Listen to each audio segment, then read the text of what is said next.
rounds to Leah as she goes for a Weaver's Wall. Definitely very chaotic. Also offers a big shield for whoever's being focused. You were talking about the pick potential, and now you add Ahri in the Brust to the left of the Drake, but that's about it. Oh, here's the Weaver's Wall. Coming on in, and Ma's forced to flash over, but he gets rooted. Does Max, and first blood going over to Samsung. Yep, first to back up though. Never mind, they land the snare curtain call. Yeah, there's the curtain call. Oh, and the last auto attack from CoreJJ gets the kill, and they use the rest of curtain call to actually clear the wave instead of even hitting onto Max because they want this turret so badly, and they're not gonna get it actually. Ruler picks up first blood of the game. Also important to note, in and out of River to cast the curtain call in top or bot lane. Here comes Ahri.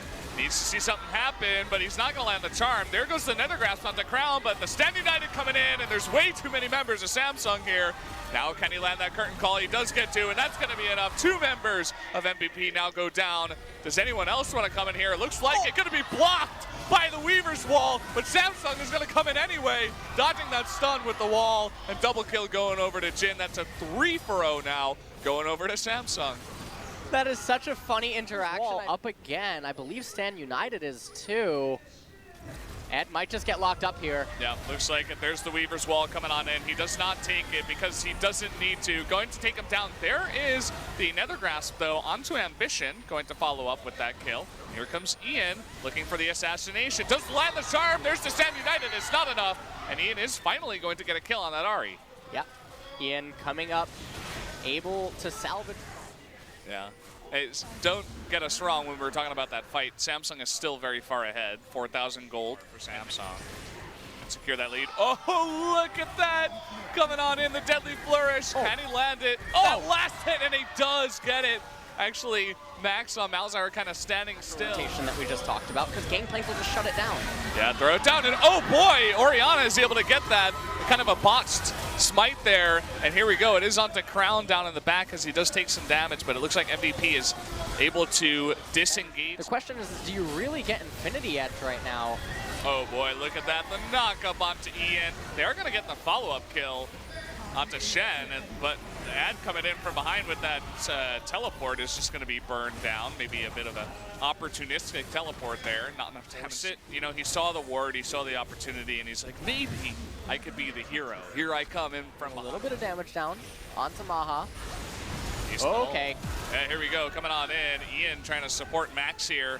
And Max, can he actually get away? Nope, the taunt is going to be enough, and down goes Beyond almost. He's going to repel back down, and the double kill going over to Shen, our tank in the top lane. Cuvée doing a nice job for his team so far. Now, it looks like Samsung Galaxy have turned their attention to the Baron. This serves 2 purposes. MVP can't actually come in to contest this. If they do, Samsung Galaxy gonna get a 2-for-1, much like SK Telecom from earlier. Yeah, not able to get that. CoreJJ may go down, but no, it's going to be a taunt onto Ed, and he goes down instead, and all CoreJJ has to do is run away. The push going down on mid, and nobody to stop it. They are just basically pincered right now, where they have to invest so many resources to try to stop the bottom push, and then that means that they don't have enough to stop the mid push, and Inhibitor doesn't go down quite yet, but it is exposed. Yeah. Crown now left in bottom lane. I really like this. They teleport in Cuvée, and they're doing this so that they can set up the Weaver's Wall to basically pin MVP into a fight.